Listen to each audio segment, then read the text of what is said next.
하나님께서 허락하신 2026년에 여러분의 삶에 또 계획하고 준비하고 수고하는 그 모든 일에 하나님의 풍성한 은혜와 복이 함께 하시고 그 소원하는 바들이 주 안에서 아름답게 이루어지는 그런 은혜와 복이 있기를 주님의 이름으로 축원합니다. 아멘. 제가 방금 선포한 것처럼 사람들은 우리의 삶이 앞으로 더 나은 미래를 이루어 가도록 꿈꾸고 있습니다.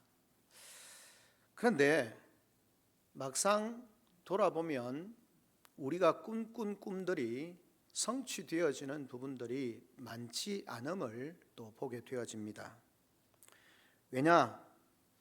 현실적인 그런 어려움 앞에서 우리의 선택의 방향이 때로 잘 못 되어지고 그 잘 못 되어진 선택 때문에 우리가 혼란스러워지고 또 그 혼란의 결과로 불행한 모습으로 드러날 때가 많이 있습니다.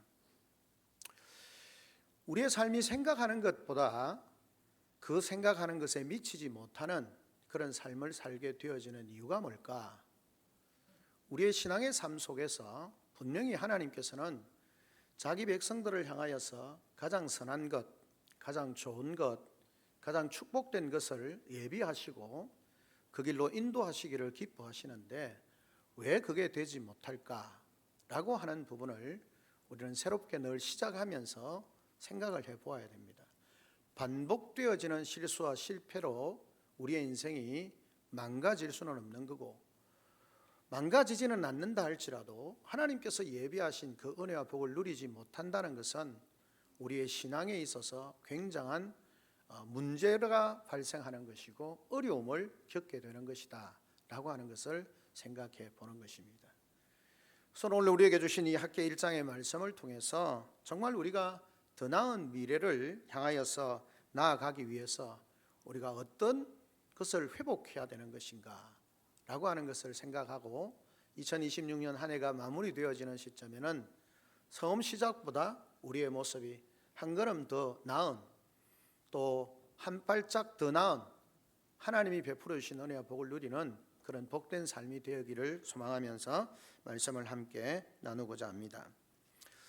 학개서는 이스라엘 백성들이 바벨론 포로에서 돌아온 이후에 학개 선지자를 통해서 하나님께서 이스라엘 백성들에게 권고하시고 경고하시고 돌이키는 삶으로 회복하시는 그런 모습을 우리에게 보여주고 있습니다. 그들은 더 나은 미래를 생각하고 또 하나님께서 그들에게 더 나은 미래를 준비하시고 그 땅으로 인도해 오셨는데 그들은 여전히 더 나은 삶을 누리지 못하는 그런 모습을 우리에게 보여주고 있습니다. 이스라엘 백성들이 바벨론 포로에서 돌아온 이후에 그들에게 있어서 가장 먼저 해야 하는 것은 바로 성전 재건이었습니다. 왜냐하면 이스라엘 백성들이 하나님이 주신 약속의 땅에서 그 이방 땅으로 포로로 잡혀간 이유가 무엇인지를 하나님 우리에게 말씀하셨고 이스라엘 백성에게 말씀하셨고 그 이스라엘 백성은 그것을 깨달아 알았고 그리고 돌아와서는 어떤 삶을 살아야 되는지가 분명하게 정해져 있었습니다. 구약 성경은 우리에게 말합니다. 선지자를 통해서 끊임없이 말씀하시기를 이스라엘 백성들이 가나안 땅에서 쫓겨남을 당하고 이방의 포로가 되어진 이유는 다른 이유가 아니었습니다. 물론 겉으로 보기에는 국력이 약해서 경제적이든 군사력이든 국력이 약해서 패배한 것처럼 보입니다.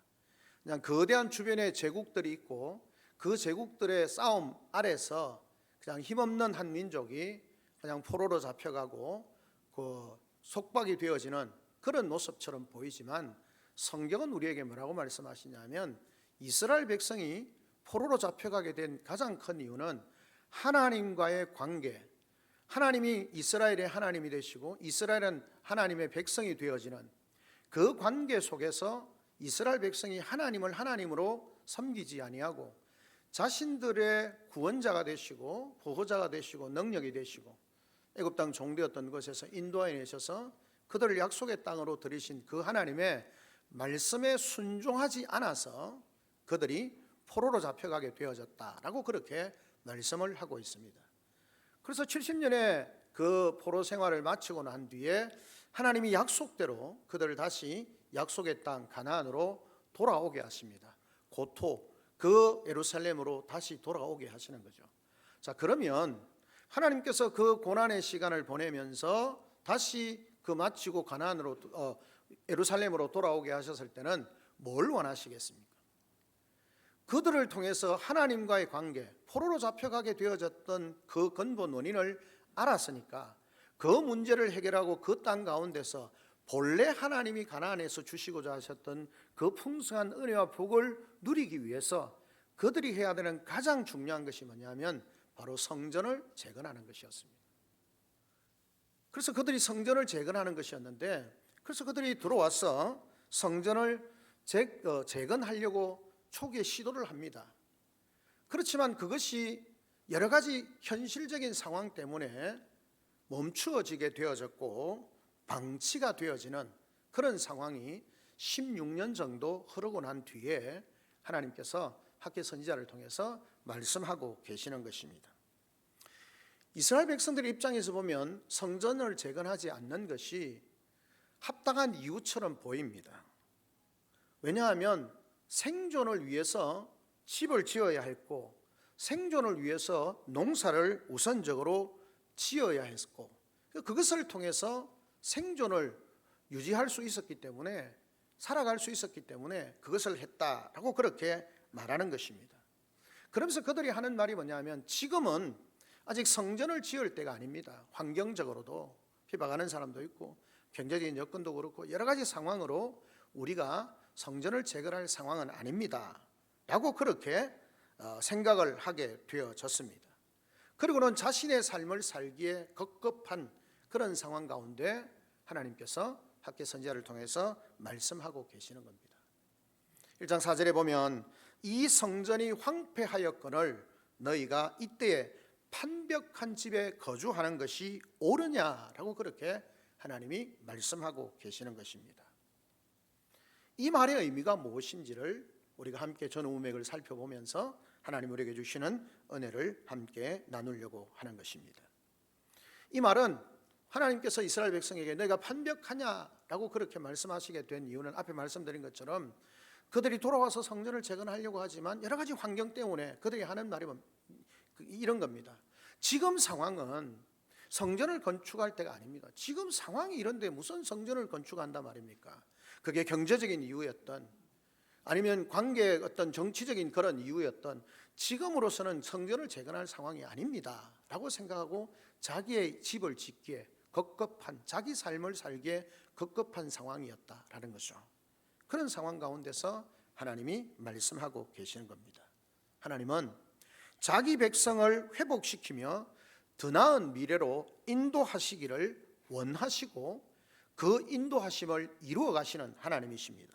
그렇다면 우리의 삶이 더 나은 미래로 나아가기 위해서 우리의 회복된 삶으로 나아가기 위해서 우리에게 필요한 것이 뭔가 하는 것입니다. 첫 번째 우리가 생각해 볼 수 있는 것은 우리의 영적 정체성을 직시하는 겁니다. 우리가 어떤 존재인가에 대해서 직시를 하는 겁니다. 확인하는 것이죠. 70년의 포로 생활을 마치고 예루살렘으로 돌아온 백성들은 폐허가 된 성전 재건이라는 거룩한 사명을 안고 있었습니다. 거룩한 사명이긴 하지만 더 근본적으로는 하나님의 뜻 안에서는 자신들이 건강하게 생존할 수 있는 방안이 바로 거룩한 성전을 회복하는 재건이라고 말할 수 있습니다. 왜냐하면 성전이라고 하는 것은 하나님의 임재와 백성들의 영적 회복을 위해서 필수적인 곳이었습니다. 그런데 주변의 상황이나 여러 가지 일들, 주변의 방해와 당장 내가 처해 있는 상황, 생계를 위한 것 또는 개인의 안위 이런 부분들이 더 시급하게 느껴졌고 그들에서 그 일들을 뒤로 하고 자신들의 일에 더 열심히 그래서 어떻게 보면 굉장히 합리적인 핑계라고 말할 수 있는 그런 상황입니다. 앞에 말씀드렸던 것처럼 1장 2절에 지금은 때가 아니다라고 그렇게 말하고 있는 것입니다. 이스라엘 백성들이 말하기를 여호와의 전을 건축할 시기가 이르지 아니하였다. 아직 성전을 지을 때가 아니다라고 그렇게 말씀을 하고 있는 것입니다. 그러면서 성전 재건을 외면한 채 자신들의 집을 꾸미는데 몰두하고 있는 이스라엘의 모습을 보게 되어집니다. 이런 상황 가운데 하나님이 선지자를 통해서 말씀하고 계시는 거죠. 내 집은 이렇게 황무지로 버려져 있는데 너희만 잘 꾸며진 집에 사는 것이 옳으냐라고 그렇게 말씀하십니다. 그것뿐만 아니라 그들이 누구인지, 그들이 무엇을 하고 있는지를 살피라고 말씀을 합니다. 7절에 나오는 것처럼 너희는 너희의 행위를 살필지니 라고 그렇게 말씀합니다. 이 말이 무슨 말씀일까요? 너희는 너희의 행위를 살필지라. 너희가 지금 행하고 있는 그 행위가 너희의 정체성에 부합한 행위를 하고 있느냐라는 것입니다. 하나님의 백성인 너희가 애굽 땅 바벨론에서 포로된 너희가 하나님의 은혜로 다시 이 땅으로 돌아왔고 하나님이 너희를 하나님의 백성으로 삼으시고 하나님의 말씀에 순종하도록 너희를 세우시고 이 땅으로 돌아오게 하셨는데 너희가 어떤 존재인지를 알고 너희가 그 존재에 합당한 행위를 하고 있느냐. 너희가 지금 너희는 너희의 행위를 돌아보라는 말은 너희가 지금 너희의 정체성에 합당한 행위를 하고 있느냐. 너희의 정체성이 뭐고 너희의 정체성에 합당한 행위를 하고 있느냐라고 그렇게 말씀하고 있는 것입니다.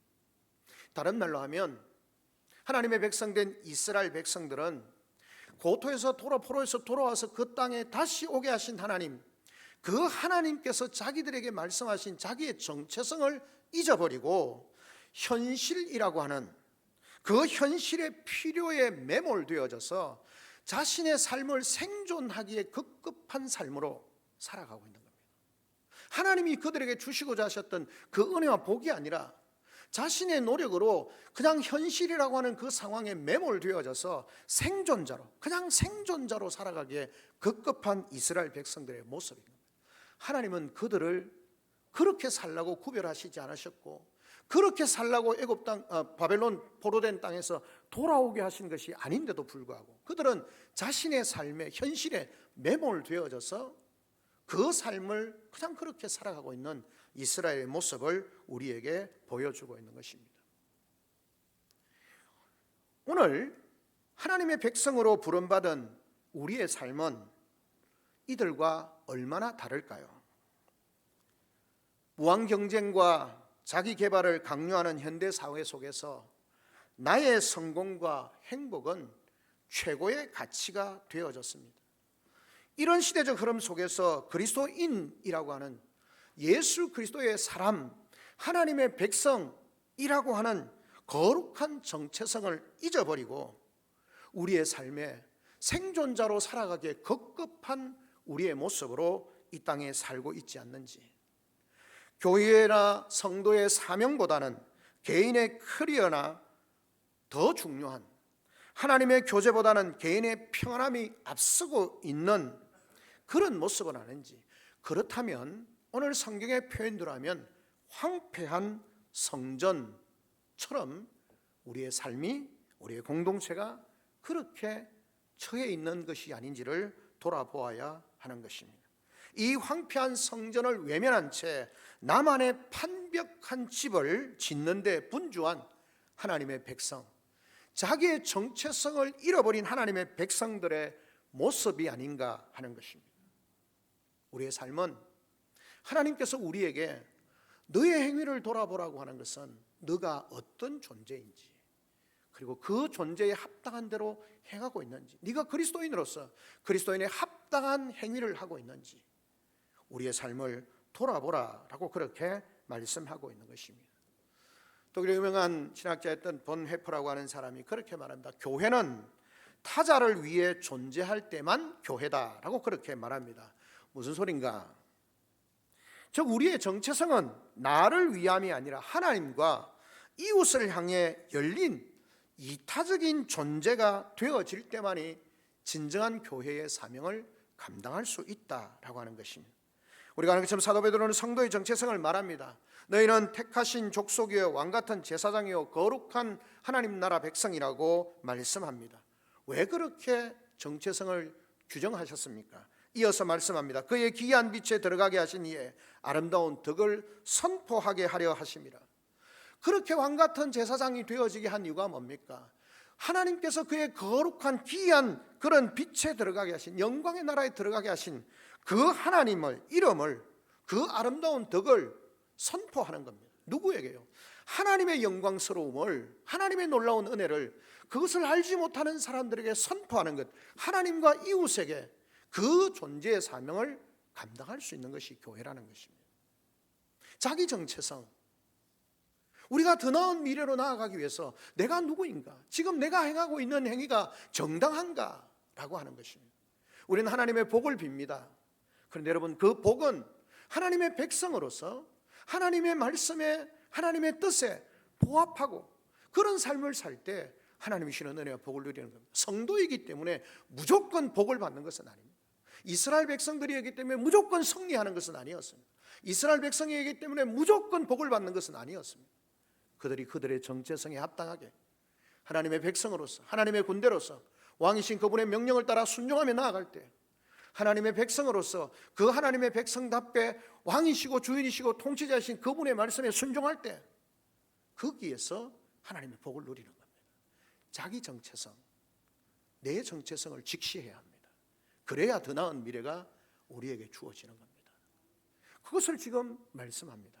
너희는 너희의 행위를 돌아보라 라고 그렇게 말씀을 하고 있는 것을 보게 되어집니다. 누구든지 자신의 현실 상황에만 민감하면 자기의 정체성과 달리 비겁한 선택을 할 수밖에 없습니다. 자기 정체성이 우선되어져야 선택이 바를 수 있는 겁니다. 현실 상황에 몸에 매몰되어 있으면, 자기 정체성을 잃어버리고 내 현실적인 문제에 매여 있으면 잘못된 선택을 할 수 있는 거죠. 반복되어서 욥기서를 이야기를 하면서 말하지 않습니까? 보아스보다 앞선 엘리멜렉의 친족의 결정, 선택, 자신의 현실적인 문제에 매몰되어 있으면 하나님의 말씀이 아니라 자기의 유익을 따라 선택하는 거죠. 그러나 보아스는 그 현실 상황에 자기의 유익이 아니라 하나님의 말씀을 따라서 자기 정체성, 나는 하나님의 백성이고 하나님의 거룩한 백성이고 그래서 하나님의 명령을 순종해야 되는 사람이고, 그러니까 내가 손해가 된다 할지라도 내가 선택하는 것입니다. 자기 정체성이 분명해야 올바른 선택을 할 수 있는 것이고, 올바른 선택을 통해서 하나님이 예비하신 미래의 축복을 누릴 수 있게 되는 것입니다. 내가 현실에 민감하면 자기 정체성을 잃어버리게 되는 것입니다. 내가 현재 집중하고 있는 일은 하나님의 백성의 정체성에 합당한 일인지 살펴야 합니다. 하나님께서 말씀합니다. 그러므로 이제 만군의 여호와가 이같이 말하노니 너희는 너희의 행위를 살필지니라. 여러분 앞에 말씀드린 것처럼 그들이 해야 하는 일, 그러나 자기들이 하고 싶은 일, 그 일 가운데 너희의 행위를 돌아보라는 하나님의 말씀 앞에 우리 자신을 세워보아야 하는 것입니다. 그럴 때 우리는 더 나은 미래를 향해서 나아갈 수 있는 것입니다. 둘째는 무엇입니까? 우선순위를 회복하라는 것입니다. 정체성의 인식이 잘못되면 우선순위가 잘못되고, 우선순위가 잘못되면 혼란과 불행을 초래하게 되어집니다. 하나님은 정체성 인식이 결여된 유대 백성들의 잘못된 우선순위를 호되게 비판하고 지적하십니다. 이 성전이 황폐하였거늘 너희가 이때에 판벽한 집에 거하는 것이 옳으냐라고 말씀합니다. 여러분, 이 말씀을 얼핏 보면 사실은 거북한 말씀이지 않습니까? 아니, 좀 집 잘 짓고 산다는 게 뭐 그렇게 큰 문제냐라고 하는 것입니다. 여러분, 사실 하나님의 백성들이 거주하는 집 자체는 문제가 되지 않습니다. 그 집 자체를 지적한 것이 아닙니다. 문제는 우선순위가 바뀌었다는 것입니다. 여러분, 판벽한 집이라고 하는 것은 벽에다가 돌을 붙이는 겁니다. 돌판을 붙이고 지붕을 얹어 고급스럽게, 오늘날로 치면 대리석으로 집에 벽을 붙이는 겁니다. 그런 집, 지붕을 잘 만들어 놓는 판벽한 집이라고 그렇게 말할 수 있습니다. 즉 고급스럽고 안락하게 꾸민 집을 이야기하는 것입니다. 주거지 자체가 문제가 되지는 않습니다. 주거지는 인간의 기본 생존의 기본입니다. 의식주라고 하는 것은 먹고 입고 거하는 것은 인간의 생존의 기본입니다. 예루살렘에 정착해서 생존하려면 거처할 집을 짓는 것은 너무나 당연한 일입니다. 그런데 학개 선지자를 통해서 하나님께서 이것을 지적하신 이유는 유대 백성들이 오늘이 있게 하신 하나님을 삶의 중심에서 밀어내고 그 자리에 자신의 욕망과 현실의 필요에 더 집중해 있음을 질타하는 겁니다. 무슨 말입니까? 집을 지었습니다. 그런데 그렇게 말합니다. 집을 지어서 우리가 금방 왔으니까 집을 짓고 그 다음에 성전합시다. 집을 지어놓고 보니까 좀 더 좋은 집을 지었으면 좋겠습니다. 처음부터 그들이 판벽한 집을 짓지는 않았을 거 아닙니까? 그냥 집을 지었습니다. 근데 좀 더 있다 보니까 좀 더 좋은 집을 짓고 싶습니다. 그러면서 점점 하다가 이제는 나중에선 판벽한 집, 대리석을 붙이고 좋은 집을 만드는 겁니다. 그러는 사이에 하나님의 성전은 어떻게 되어 있습니까? 황폐한 상태로 그대로 방치되어져 있습니다. 하나님 말씀합니다. 집 짓는 거 문제 아니야. 문제는 우선순위가 바뀌었다. 삶의 자리가 바뀐 겁니다. 하나님, 그 바벨론에서 포로로 돌아와서 우리를 이곳으로 인도하신 하나님, 그리고 그 하나님이 내게 말씀하신 그것을 거부하는 것은 그 하나님, 우리를 이곳으로 회복하신 하나님이 내 삶에서 점점 밀려나는 겁니다. 그리고는 현실적인 문제, 내가 좀 더 안전하게 살았으면 좋겠다, 내가 좀 더 좋은 집에 살았으면 좋겠다, 내가 좀 더 좋은 옷을 입고 좀 더 맛있는 음식을 먹고 좀 더 좋은 환경에서 공부를 했으면 좋겠다, 거기에 집중을 해가면서 우선순위가 바뀌어버린 거예요. 그 우선순위가 바뀐 것에 대해서 하나님이 지금 말씀하고 계시는 겁니다. 그 우선순위가 잘못되면 어떤 비극적인 일이 일어나는지를 우리에게 말씀해 주고 있습니다. 6절에는 말합니다. 너희가 많이 뿌릴지라도 수확이 적으면 먹을지라도 배부르지 못하며 마실지라도 흡족하지 못하며 입어도 따뜻하지 못하며 일꾼이 삭슬 받아도 그것을 구멍 뚫어진 전대에 넣음이 되느니라. 9절에 말합니다. 너희가 많은 것을 바라서나 도리어 적었고 너희가 그것을 집으로 가져갔으나 내가 불어버렸느니라. 나 만군의 여호와가 말하노라. 이것이 무슨 까닭이냐? 내 집은 황폐하였으되 너희는 각자의 집, 자기의 집을 짓기에 위하여 빨랐음이라 라고 그렇게 말씀하고 있습니다. 우선순위가 바뀌어졌을 때 잘 되는 것처럼 보이지만 결국은 더 큰 절망의 나락으로 떨어지게 되어진다라고 하는 것을 우리에게 말씀하고 있습니다. 하나님께서 세우신 거룩한 공동체인 교회 공동체는 뒷전으로 하고 내가 원하는 것, 좀 더 많이 원하는 것, 그것이 재물이든지 건강이든지 아니면 학식이든지 그것에 더 많은 관심을 가지게 되어져서 좀 더 많이 그것이 그들에게 참된 만족을 줄 수 있느냐? 아니라는 겁니다. 허무하다는 겁니다. 이유가 무엇입니까? 하나님이 이렇게 말씀합니다. 하나님은 내가 풀어버렸느니라. 무서운 말씀입니다. 그들은 하나님 없이 자기의 미래를 지으려 했습니다.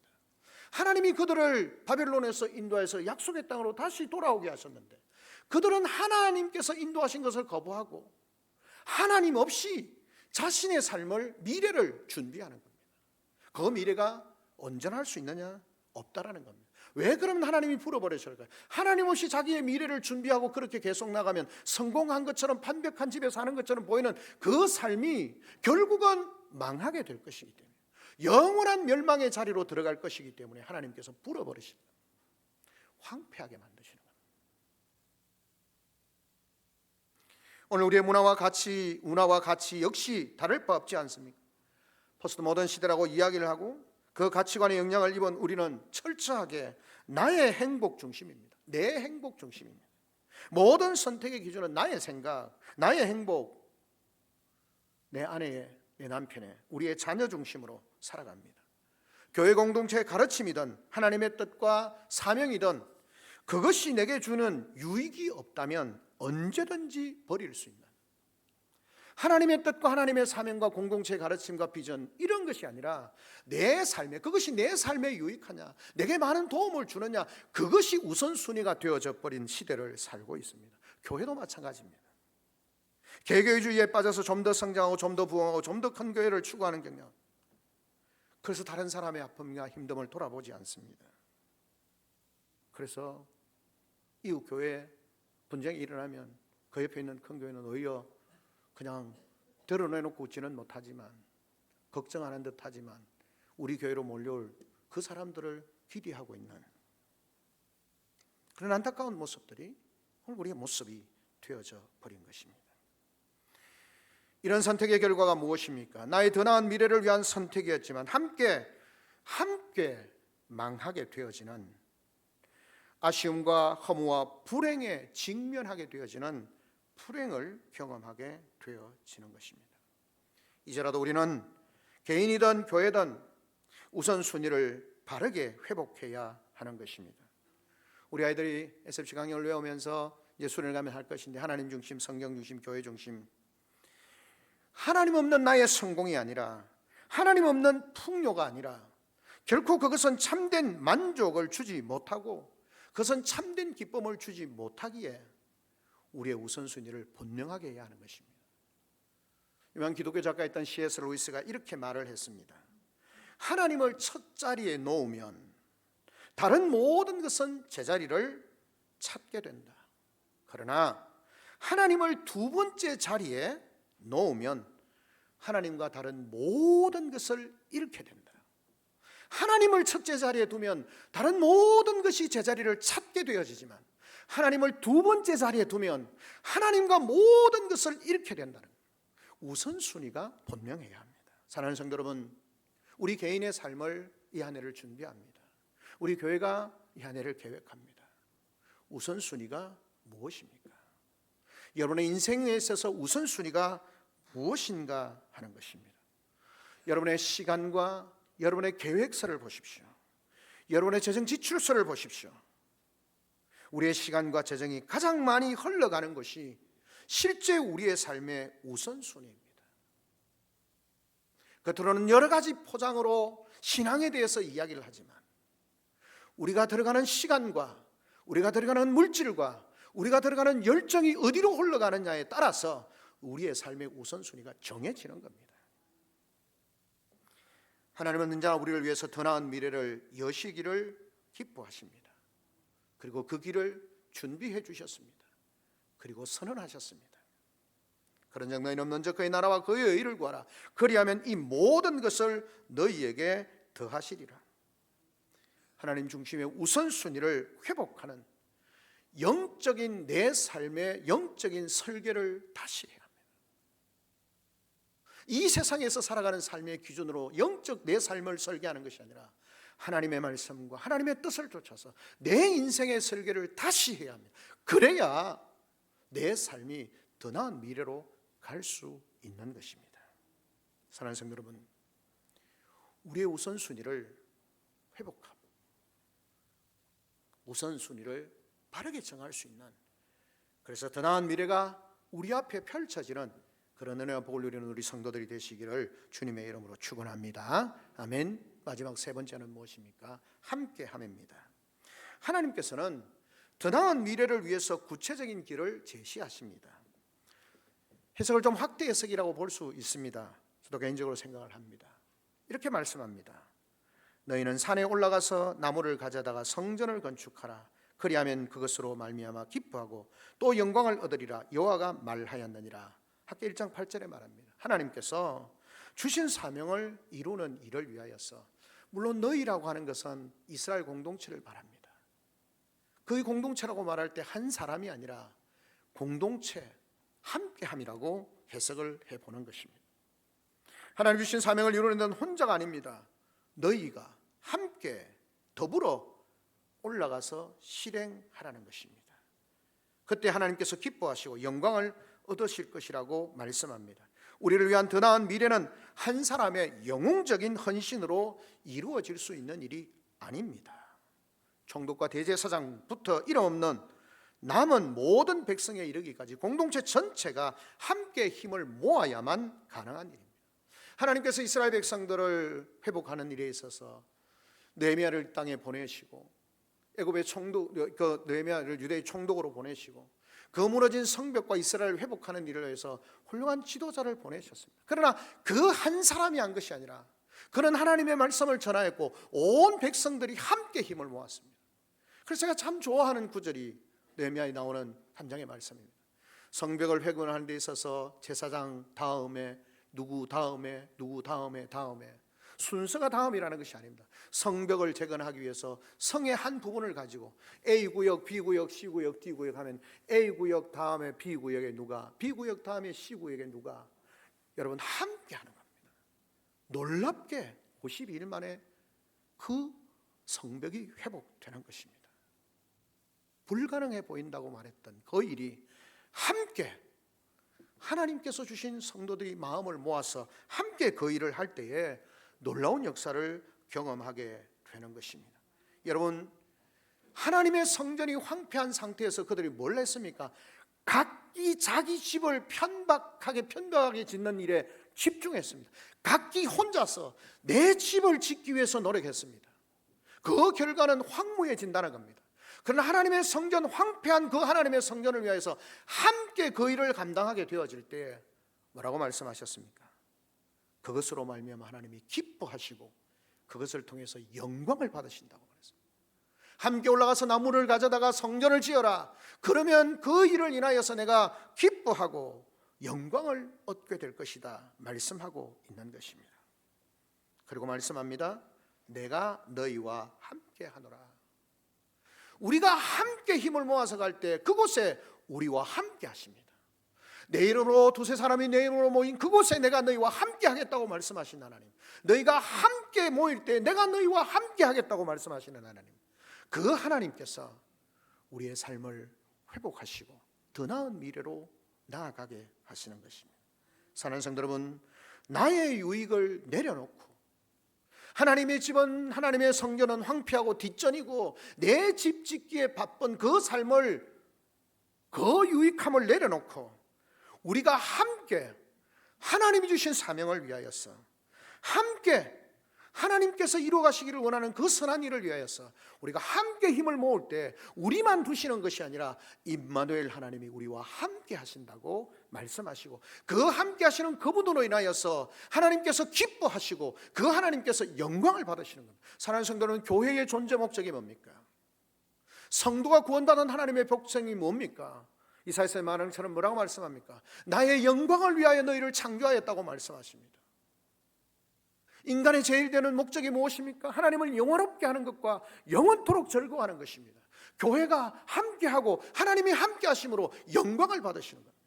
우리 교회가, 우리의 삶이 우리 가정에서, 우리 교회에서, 구역에서, 기관에서 함께하고 온 교회가 함께 힘을 모아서 하나님이 우리에게 주신 사명과 하나님의 뜻을 이루는 일을 위해서 달려갈 때에 하나님이 기뻐하시고 영광을 받으신다라고 그렇게 말씀하고 있는 것입니다.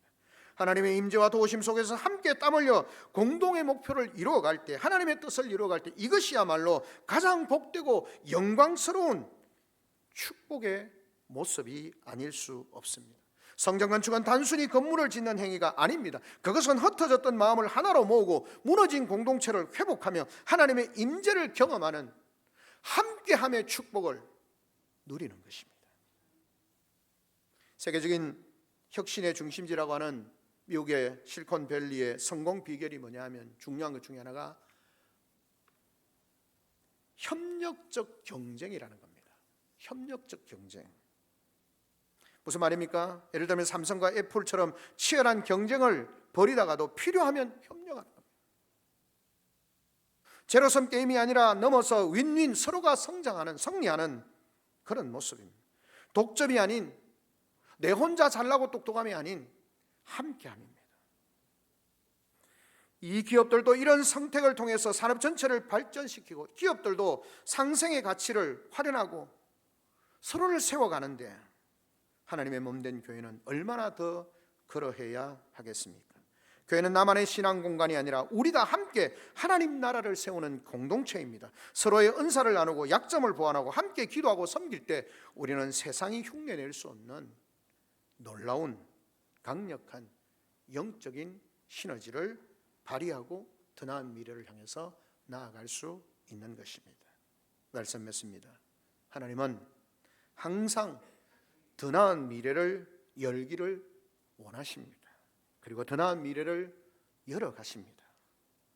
더 나은 미래는 교회 안에 있는 성도들을 넘어 예수 그리스도를 알지 못하는 예수님을 믿어야 하는 사람의 회복까지 나아갑니다. 그것이 우리의 미래입니다. 더 나은 미래인 거죠. 하나님은 더 나은 미래를 열어갈 자기 백성들을 찾고 계십니다. 그 미래를 여는 길에 함께하는 그 사람이 누구입니까? 오늘 주신 말씀처럼 내가 누구인지 자기의 정체성을 직시하는 겁니다.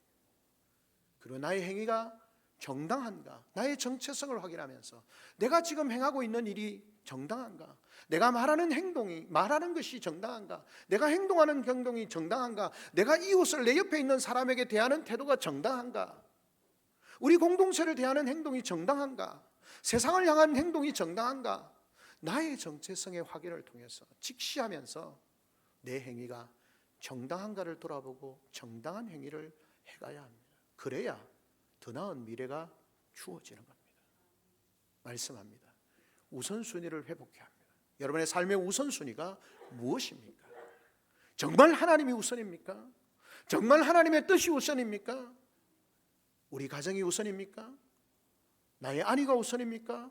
나의 경제적인 부를 추구하는 것이 우선입니까? 우리의 우선순위가 분명해야 합니다. 그래야 하나님이 예배하신 더 나은 미래가 우리에게 주어지는 겁니다. 우리는 더 나은 미래를 위해서 함께 가야 합니다. 내 혼자 잘나고 내 혼자 똑똑하고 내 혼자 열심으로 되어지는 것은 아닙니다. 말씀합니다. 너희가 함께 갈 때 내가 너희 가운데 함께하고 기뻐하고 영광을 받으신다 말씀하고 있습니다.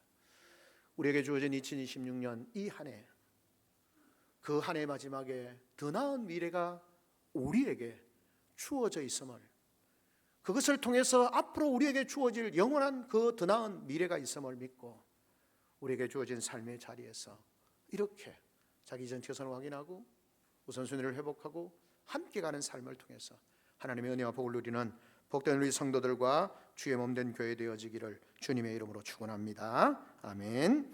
우리 시간 다 같이 한 목소리 한번 하나님 앞에 기도하며 나아가겠습니다.